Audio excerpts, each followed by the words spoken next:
Anger is a legitimate reaction of the soul to its wounding. Hi, I'm Katie. And I'm Diane. 15 years ago, we met in rehab. And we've been besties ever since. We've both worked hard at healing our addictions. And we've gone on to build meaningful lives. I'm a licensed therapist and a yoga instructor. And I'm an embodiment coach and tantra healer. When we get together, our conversations can get intense. But they're always lively and full of surprises. Yes! And no topic is off limits. And that's our show.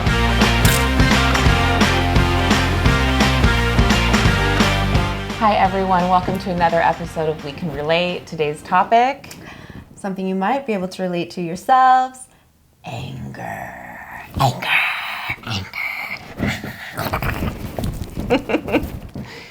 The stabby hands. I like the stabby hands. That was good. We used to have the thing where we were like, I know. Didn't we both do that? Yeah, we didn't know how to even say it. Speaking to our anger, God. So we'd just type out Oh yeah, we would put like 3 knife emojis. Which not because we're homicidal, but because we had to get it out. Right.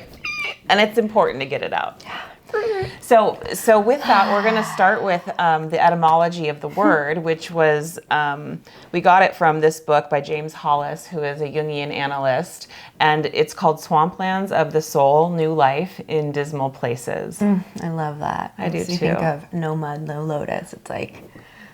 finding the gold in the darkness. Mm-hmm. So he writes, the etymological root of the words anger, angst, anxiety, and angina come from the Indo-Germanic ang, A-N-G-H, which means to constrict.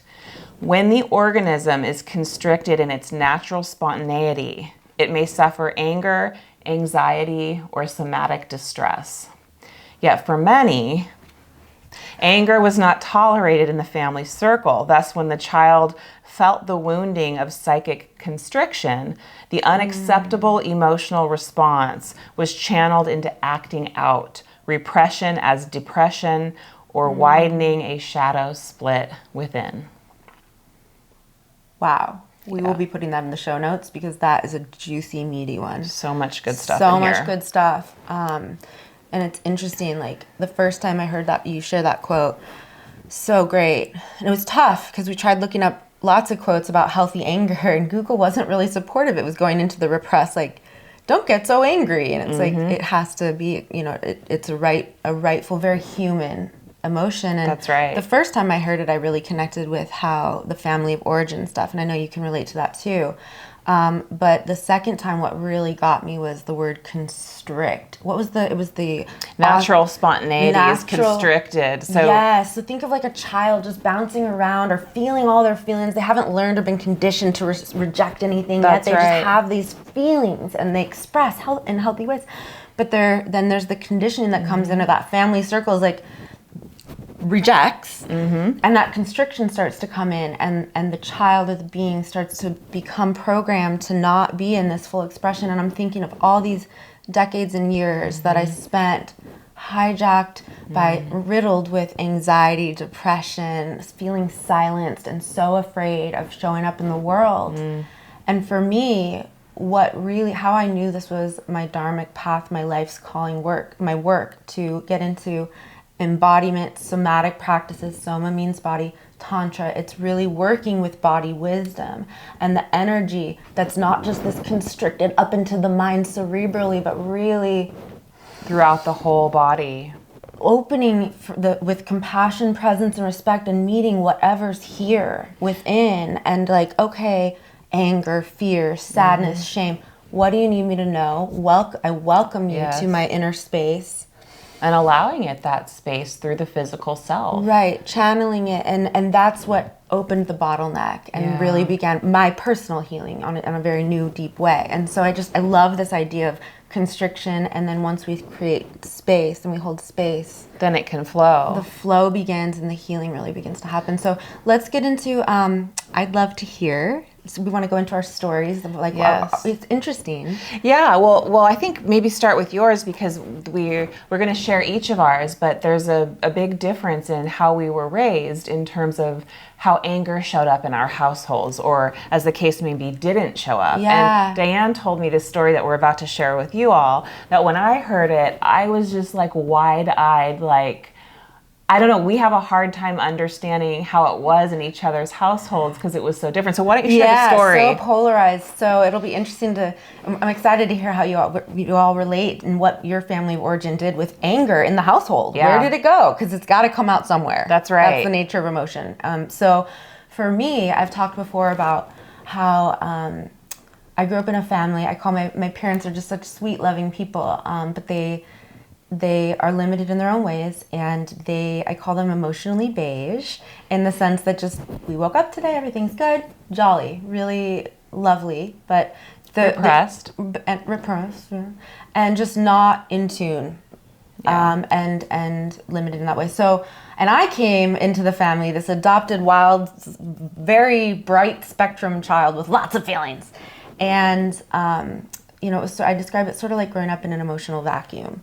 And my parents, they've been married now for 50 years. They just celebrated this past summer. And interestingly, I've never seen them fight, and I've never seen them kiss. Not only that, but I've never sensed even annoyance, agitation, curtness. Wow. I've never sensed sexual tension, flirtation of like a little pat, like none of that stuff, all of which would be very healthy. Because, that's right. Because that's being human. That's being human. And so I was trying to think, well, what was anger like? How was it modeled in the household? And I can think of one example ever. And I may have shared this in another episode, I don't recall. But the only time I can recall any type of anger in the household being expressed was between them as modeled was we were having a family holiday, and my mom was cleaning something up, and she starts mumbling under her breath, and it's an energy that I'm not used to. Like, and I hyper-vigilantly like, what's that? What's going on? Wait, this is you being hyper-vigilant? Yeah. Okay, because you're so surprised. I was so... Okay. I was like, heightened alert, like, emotion, what's going on? Yeah. And so I go, Mom, what? And she's like, you would just think that, after all these years, your dad would learn that if he's going to have a soda, he'd put a coaster underneath the can. And, like, on the table. And I was like... And I remember being like, oh, but it was the only time she'd ever even muttered something. That's what's amazing to me. That little, on a Richter scale, that's nothing. But I didn't sleep for days. I was maybe in second grade, and I was so worried. Are they going to get divorced? Are Mom and Dad going to get divorced? Over a coaster, not under a over a soda. Grumble. Yeah. Over a Coke can ring. But it was just like but it was such a blip on the... Yes. And your reaction says so much. Really? Like, yeah, because like, to me, when you share that your reaction was to not sleep for 2 days or however, and really fear divorce over her mom just grumbling a little bit. Yeah. That's so telling, because it really tells you how much of an emotional vacuum it truly was, that any blip in the radar would send you into that place. Level of terror. Yeah, I mean, terrifying. Terrifying. Well, and I know I've talked about this, as I hit, later years in elementary and junior high school, I became so vitriolic because I had such an immense emotional experience inside, and I was holding that for the family, and it started coming out as rage, vitriol, vicious, mean, and I would get up in their face, and I wanted to just crack through this iceberg, this bulletproof glass of feel something. Where are you? And I would say the meanest, cruelest things. To get a reaction. Just because, and I'd smack me, said something. Yeah. Something. The desperation. And so, and it's interesting because also, then later, I became deeply bulimic and was rage purging. Yes. But it's interesting how in our friendship even, little ruptures, that conflict, because I learned to stuff it and purge it instead of meet the anger in a healthy way, express it, hold space for it. It's still, when people are angry with me or worrying, is somebody mad at me, it feels like such a threat to the relationship. And oh God, is our friendship over because you might be mad at me? That's right. And I'm actually realizing something as we're talking, which is that even though my experience in my family was so different, I have the same thing of, are you mad at me? I'm so scared. It feels very threatening. It feels very threatening, but it's so funny because in our relationship when we've had some issues, half the time for me, I'm thinking like we can yell and have this energy and it's just not that big of a, not that it's not a big deal, but like I'm comfortable in it. Like sometimes when I get passionate about something and I'm going off, people think I'm mad and I'm like, I'm not mad. I'm just, this is my Irish nature. I'm just emphatic. Yeah. And for her, it's like that kind of energy is very like, holy crap, is everything okay? Wow. Yes. Well, I'm thinking of the time you were a little bit annoyed and I went into an emotional crumble of a trauma response when we're best friends. It's okay. It wasn't even a big deal. But So tell us about, what was anger like? Tell us, Katie, what was anger like in your household growing up? What do you remember? I mean, so in my family, I remember that my dad always felt larger than life to me. And he's a very loving man. And I've realized as I've gotten older that most of his anger was out of fear. Most of his anger was because he was, well, there's a lot of reasons, but I think a lot of it had to do with fear and trying to protect and just came out the wrong way. But he would scream and yell. There was one time he punched a hole in the wall. Oh, wow. And,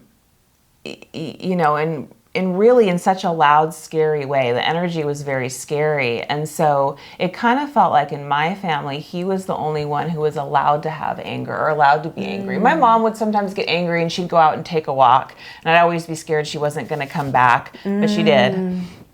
But my dad, he would like just scream and yell. And sometimes he would hit us on the head with his fist, and he would say, like, is anybody in there? Or like, and like lots of things like that. And this is the first time I've ever heard that. I know. I feel bad even admitting it because I don't want to hurt my dad, but because I love him and we've healed that. But he did do that, and it makes you feel like I must be stupid and I can't think for myself. But it was very scary. And so the way it led to my bulimia, I think, was my way of having a voice, was to be bulimic in my household. Right. Well, I'm thinking like, it's interesting because despite them being overtly expressed or not expressed, repressed or highly expressed, that we both learned anger is dangerous. Anger is dangerous. That's right. And how sad, because the healthy expression of anger is so needed and so important. And that's one of the things we wanted to talk about, is how do we in society? I think we want to hear from you too. How was anger for you? How do you deal with it now in your life? It's so important to be able to have it, feel it, but not enact it in a destructive way. Yeah. Yeah, it's interesting. When I first started dropping into the body, discovering, really trying to show up with compassion and realizing, there is so much anger here. I am so angry. And at first, as the more I started to realize, there's a lifetime of backlogged anger that's been constricted and bottlenecked, that's been unexpressed or trying to come out through these various addictive behaviors, it was almost overwhelming. And how do I even hold on to this? And it was, how do I start to just tease apart and meet this? And it's, just with that compassion, I didn't even know for a long time, and sometimes I still don't, but it's that, I'm angry, and it runs deep and a long way back of, I'm so angry, it's hard for me to even identify what I'm specifically angry about, because it's been so much silenced anger for so long. It just feels like That's right. foaming rage, but it's not really about the thing. Like when it stacks, trauma stacks on each other too. Yeah. So if you have stuff that's not been healed from the past, when something happens in the now that triggers you, it's not just triggering you in the now, it's triggering all the other times. So like recently I was dealing with the healthcare system, and I was treated very poorly by my doctors, into a place where I was livid. I was shaking with rage. I was so mad. And I didn't know what to do at the time, and had to really work my way through that anger. But it triggered every other time I didn't use my voice, because it does that. And it makes me think of the imprint of trauma in the body. The body stores it. And the more we can meet that the feelings within with spaciousness and compassion, it creates room for the expression or the consciousness to come up and bring that wisdom through. A lot of times I feel that destructive or chaotic anger, rage that is unhelpful and harmful comes from often unexpressed boundaries or unmet needs that one may or may not even be aware of as there. You know, it could be a betrayal of myself or a betrayal from somebody else, but there's a boundary that's somehow probably been pillaged. That's right. And even they say depression is a cover for anger. So those of you who have depression, I would ask yourselves, what am I angry about? Wow. And it's not only that or always that, but it's sometimes that. And it's there's a lot of ways that we repress, and when we repress, obviously we get depressed, right? And one of the things you said in terms of healthy expression, I don't know that everybody or all of you would find this healthy, but for me, what works for me when I get angry when I'm driving is to let myself cuss. I don't have kids or anything. So for me, I'm in my car, someone cuts me off, I let myself let it out. And as soon as it verbally, and as soon as it comes out, it clears and I'm on my merry way. And what I love about that I do this is I hear so many people who are so busy trying to control themselves when they're driving, or they're like flipping you off and giving you the finger and just being driving dangerous. Literally life-threateningly dangerously. That's right. So it's they're either repressing it in themselves and trying to act like they're not really angry, or they're doing something destructive. For me, that's my way of outletting. It's healthy, and I move on. Well, and that makes me think about, we see this around us where people just implode and come apart at the seams about something that just you hear it, they got set off because something just tips the scale, and it's like all of a sudden this implosion, this backdraft, foaming at the mouth, and it's, you know what? It's probably not because that person took your parking space that you're losing your shit. Yes.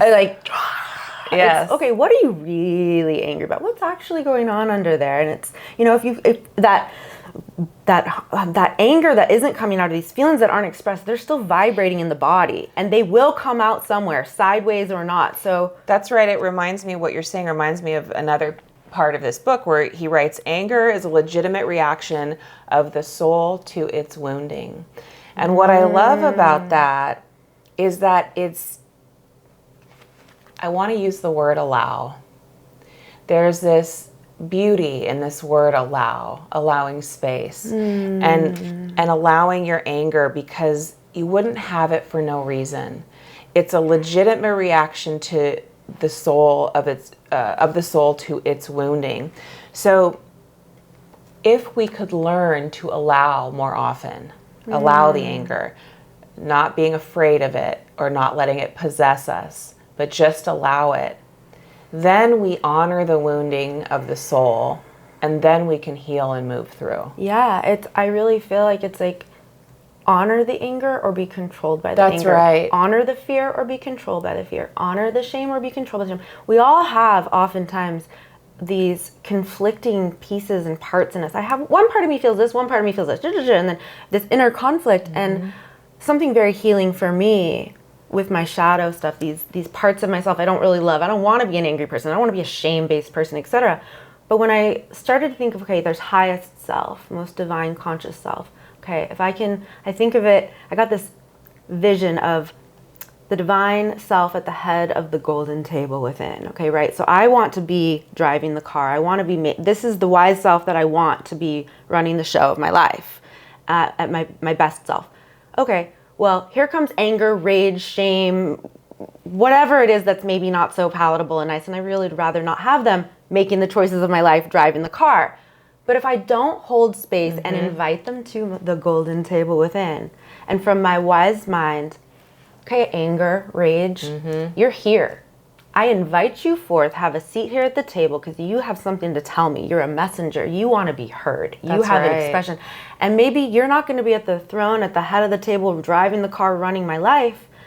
But you get a voice. But you get a voice, and I'm going to listen to you. Tell me what you need. Okay, what do you need me to know? And then from a wise mind place, I get to respond versus react. Yes. And it's when we can hold space for these parts and dialogue and gain the wisdom, then we're not ruled. They don't have to hijack and run and that's right, take us over. Yeah, that's right. Jung talks about it being an inner democracy, that the best we can hope for as humans is to have an inner democracy of all of our parts, and we'll talk more about that in future episodes. I just love that vision of, okay, anger, that's right, come on up to the table. That's instead right. of get out of here. It reminds me of the Rumi poem, The Guest House. And he talks about, maybe we can include it at the end of the episode, but he talks about, welcoming all of these guests to your door, whether it's a sadness or an anger, and let them all be welcome. And it's really quite beautiful. It makes me want to pull it up. Maybe I'll look it up. Well, it's make friends. Like, they're here. They're part of who you are. It's like, we don't have to be at war with them. We can, if we can have the invitation, it doesn't have to be right versus wrong, so polarized. These are messengers, and they're showing up because there's something that's been wounded in the soul. I need you to know something, or I'm hurting somehow. I have something to say, and so here's the poem. This being human is a guest house. Every morning a new arrival, a joy, a depression, a meanness. Some momentary awareness comes as an unexpected visitor. Welcome and entertain them all, even if they're a crowd of sorrows who violently sweep your house empty of its furniture. Still, treat each guest honorably. He may be clearing you out for some new delight. The thought, the dark thought, the shame, the malice, meet them at the door laughing and invite them in. Be grateful for whoever comes, because each has been sent as a guide from beyond. I have chills. Chills. It's so good. Yes. It's so good. Snap. Yes. I love that. Isn't that grateful? It's exactly what you're talking about. It's exactly what we're talking about. And that, in summary, is integration, my friends. Like this integration, we become whole when the shadow and the light comes together, and we can have union with the best and worst, darkest, ugliest parts of ourselves. And that you saying that makes me also want to honor the other side of anger, which is that anger is really a helpful emotion in a certain way, because it tells us where our values are. It tells us what offends us. And, my analyst used to tell me, when I was struggling with my own anger, she said, Martin Luther King was a very angry man. She would kind of just let it sit there until, and, look what he did with his anger. He changed the world. Wow. And so if there's a perfect example of someone who had anger, righteous anger, and he used it to change the world. Yeah. So if there's an underlying current of anger, what I'm hearing is actually it represents these values, these principles, but also passion. This is what I feel passionately alive for. Yes. And it's this, okay, there's something really strong here that's coming through. And it could be something as powerful that changes the whole world, or the context of your entire life. That's right. If it's allowed to be heard, if we have the capacity to listen for it. Because I know for a long time, that threat of anger was way too much to let come in. And so it's that, how can we build capacity to honor the anger as able? That's right. And what you're saying actually is kind of a good time for this other quote. We have so many quotes today, but it's by Jung. And he says, a man who has, and I would change that to a person, but a man who has not passed through the inferno of his passions has never overcome them. So what I would say to you about that is, from where you say you used to be with your anger to where you are now, you are beginning to overcome them. Not that there's not more to overcome, but you've you felt it through. The inferno. Can you read, walk us through that again? The inferno. A man who has not passed through the inferno of his passions has never overcome them. Meaning you have to walk the fire. You have to feel the feeling. You have to feel it all the way through. And when you do that, and when you understand that, and when you can really allow and see and experience, that's how you then can move through, because then you're not, it doesn't have you, you have it. Right. You're not being, I describe it as like, you're not being dragged by the nostrils over broken glass. Oh my God, that's horrible. That's how I used to describe my bulimia. I felt like I was just being dragged through it because I felt so out of control. But it's like, then you get to have more of a command, a mastery over all these, this, or a collaboration, really. Yeah, collaboration. I like that better, of this internal collaboration, and to be fully alive, radiantly alive, and guided by those principles. Like living with, I feel like so many of us suffer because we're not living in integrity with our principles and values. That's right. And our anger is a guide, a roadmap, a blueprint to those principles and values. That's right. I love that. And the last little part of this book, which I think correlates to everything we're saying here, is when transformed by consciousness. So the key piece that we need with anger is the consciousness about it, that it doesn't take us over, So when transformed by consciousness, anger becomes vital energy, which is available not only for healing, but also for furthering the desire of the soul. As long as we are wound identified, we remain stuck in our victimage, up to our ears in the sour soup of wrath. Oh my goodness. One more time. As long as we are wound identified, which means when we say identification, this is something that's tying into what you were just saying about the golden table and integration. If you had identified with the anger voice of you, like say you give it a space at the table, but instead of you relating to it, it completely takes you over, that means the wound has you. So that means your anger has you. And so what he's saying here is, in my opinion, is that when we are taken by our own wounding, we can become victims, right? We're stuck in we are a victim to the anger.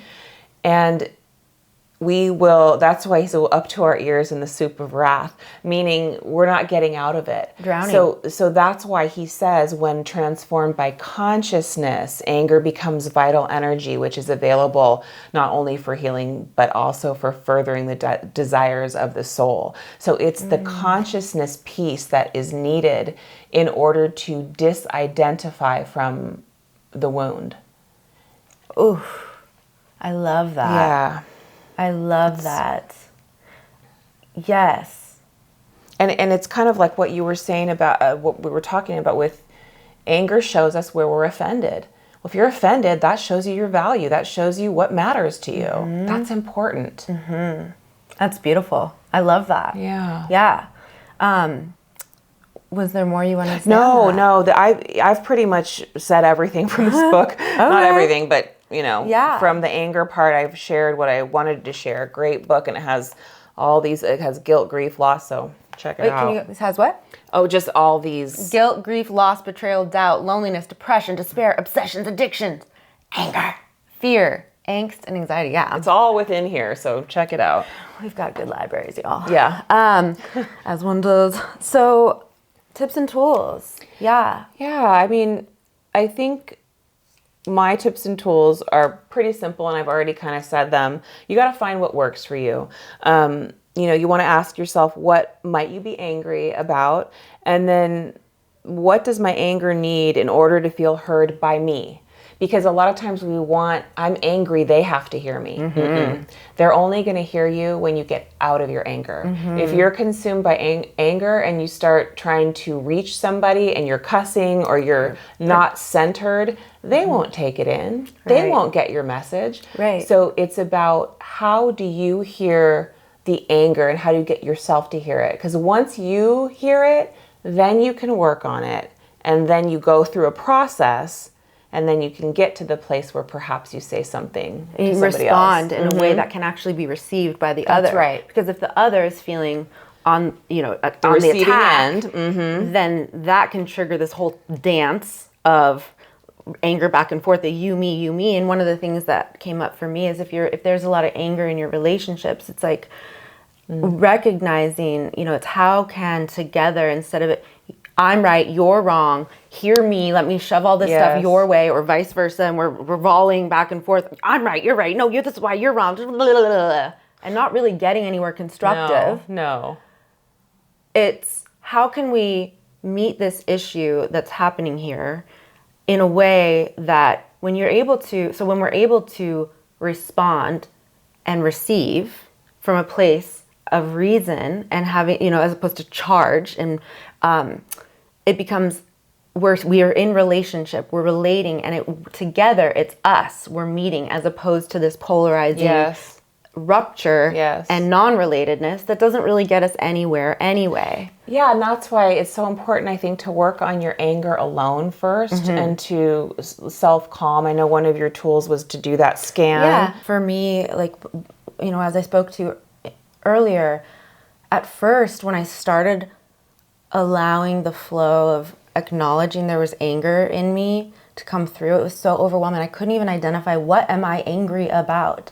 So it's that starting with curious compassion to, where have I felt this before? Where might this be? And just teasing apart with compassion and presence without that resistance to the best of one's ability. And then it's that, okay, what's the fear here, the threat, the need? There's a quote I love that's, listen more. People begin to heal the moment they feel heard. Well, that includes yourself.